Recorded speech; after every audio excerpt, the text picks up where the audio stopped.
होतं, पण गेले दशक झाले जयंती हा शब्द साहेबांच्या पुण्यस्मरणाला लागलेला आहे. खूप खूप आठवण येते त्यांची. थोडं अजून त्यांना ईश्वराने आयुष्य दिलं असतं तर खूप त्यांची जी स्वप्न होती ती त्यांना पूर्ण करता आली असती. आणि त्यांचे एकही स्वप्न स्वतःसाठी नव्हतं, समाजाच्या तळागाळातील लोकांसाठी काम करायची त्यांची खूप इच्छा होती आणि मंत्री म्हणून ते खूप यशस्वी करू शकले असते. त्याच्यामुळे मला असं वाटतं की आज मुंडे साहेब हवे होते.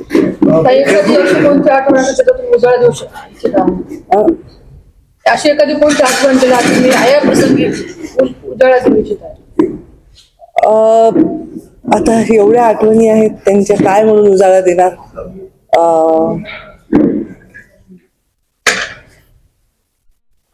मुंडे साहेबांच्या माझ्या आठवणी खूप लहान आहेत, पण त्यांच्या कार्यकर्त्यांच्या इतक्या आठवणी. आता मी नागपूरच्या अधिवेशनालाही जाते, तो विदर्भामध्ये पण लोक त्यांच्या आठवणी सांगतात आणि त्यांच्या बरोबरचे फोटो, अगदी एवढासा मुलगा असतो तो आज अर्ध्या म्हणजे मध्यम वयाचा आहे तो दाखवतो.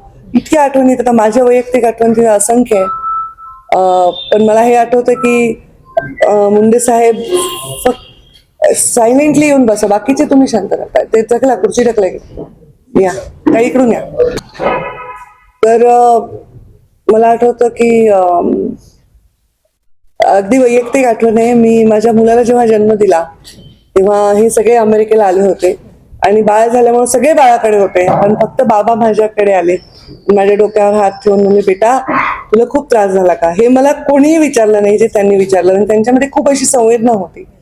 आम्ही जर झोपलेलो असो आमच्या रूममध्ये तर ते हळूच डोकावून बघायचे, हळूच दरवाजा बंद करायचे आणि त्यांना असं वाटायचं की डिस्टर्ब नाही केलं पाहिजे. इतकं ते आम्हाला सन्मान द्यायचे. एक मुलगी म्हणून जे सन्मानपूर्वक वागणूक मुंडे साहेबांनी आम्हाला दिली, ती वागणूक जर सर्व मुलींना त्यांच्या वडिलांनी दिली तर फार प्रगल्भ आणि कर्तृत्वान मुली घडतील असं मला वाटतं.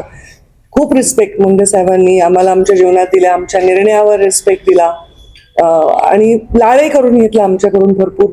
आमच्या घरातले सगळ्यात लाडकं बाळ असल्यासारखे मुंडे साहेब होते. आम्ही त्यांना खूप पॅम्परही करायचो. मला खरंच आज शब्द सापडत नाही एखादी गोष्ट सांगण्यासाठी, पण दुसऱ्याच्या वेदनेची त्यांना जाणीव होती. त्यांचा एक अपघात झाला होता, तेव्हा त्यांच्या हातातला फ्रॅक्चर झालं होतं आणि मोठं ऑपरेशन झालं.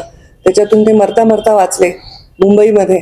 अपघात परळीत झाला होता आणि परळीत अपघात झाल्यानंतर जेव्हा ते त्या अपघातातून सावरले तर त्यांचा पहिला प्रश्न होता की जो गाडी समोर आला तो मुलगा कसा आहे.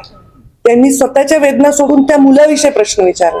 पहिला प्रश्न, तो मुलगा कसा आहे, तो ठीक आहे ना, तो जिवंत आहे ना, त्याला काही लागलं नाही ना, त्याचा इलाज नीट करा. ही त्याची जी भावना होती ना. आणि मला असं वाटतं मी मुंडे साहेबांची फक्त मुलगी नाहीये, मी त्यांची शिष्य होते, त्यांची चेली होते, त्यांची चमची होते. आणि त्याच्यामुळे मी जे शिकले, मुलगी म्हणून तर जे अंगीभूत काही असेल संस्काराचा भाग, पण शिष्य म्हणून जे मला काम करायची संधी मिळाली त्याच्यातून मी जीवनामध्ये खूप शिकले. खरं सांगू का, दरवेळी मला प्रश्न पडतो काय बोलायचं मुंडे साहेबांच्या या दिवसांना.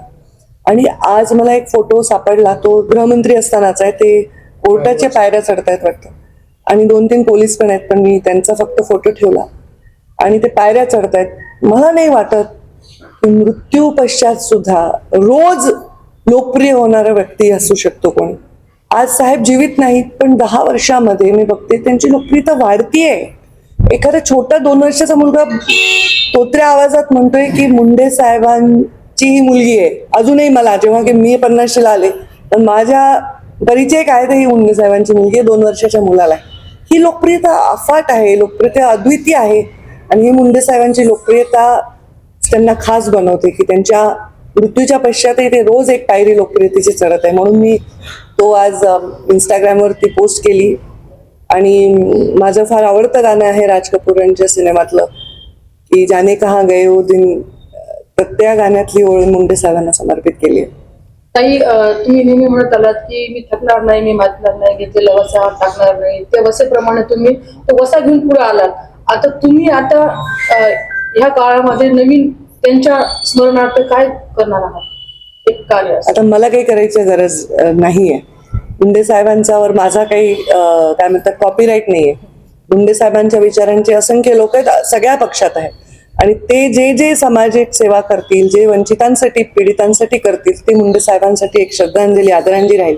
मुंडे साहेब हे छत्रपती शिवाजी महाराज यांच्या महाराष्ट्रात एक स्वाभिमानी महाराष्ट्र जो शिवाजी महाराजांनी घडवला, महामानव बाबासाहेब आंबेडकरांनी ज्याला सर्वसमावेशक देश करताना जी घटना दिली, त्यावर विश्वास ठेवणारे, त्या शाहू फुले आंबेडकरांच्या विचारांवर चालणारे मुंडे साहेब होते. त्यामुळे पीडितांसाठी, वंचितांसाठी काम करणं हे त्यांचं जीवनातलं मुख्य ध्येय होतं.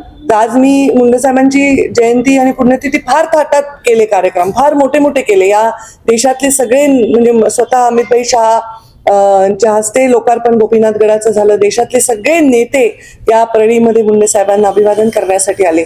पण आता मी हा कार्यक्रम डिसेंट्रलाइज केलेला आहे. जसं आपण सरकारी योजना सुद्धा आपण म्हणतो की खाली अधिकार द्या, तसं मी आता अधिकार खाली दिलेले आहेत. आणि प्रत्येक गावात मुंडे साहेबांवर प्रेम करणारा माणूस आहे. खरं मुंडे साहेबांवर प्रेम करणारा माणूस हा गरीब आहे. त्याला ऐपत नाहीये दरवेळी की तो गोपीनाथ गडापर्यंत पोहोचेल, पण तो दरवर्षी पैसे जमवतोय की मी 3 जूनला आणि 12 डिसेंबरला जाऊ शकतो. तो पैसे जमवतोय की मी ताईंच्या दसऱ्या मेळाव्याला जातो. अगदी पट्टी करून मुलं आपल्या पॉकेटमधले पैसे वगैरे वाचवून इथे येतात. तर त्यांना मी डिसेंट्रलाइज केले की हा कार्यक्रम तुम्ही करा, तुमच्या ठिकाणी करा, जसा मुंडे साहेबांना साजेसा आहे असा करा. आणि ही जयंती आता पंकजा मुंडेची नाही, तुमच्या मालकीची आहे. आणि मी असेन नसेन, मुंडे साहेबांची जयंती ही मुंडे साहेबांवर प्रेम करणारी निष्पाप जनता आपापल्या दारात, आपापल्या घरात आणि आपापल्या गावात करेल अशी किमया आहे. आणि म्हणूनच मी त्यांना ते आज पोस्ट समर्पित केलेली आहे. त्यांच्यावर खूप लोक प्रेम करतात. हे मुंडे साहेबांच्या जीवनातलं मला वाटतं सगळ्यात मोठी श्रीमंती आहे आणि मोठी त्यांची मिळकत आहे. काही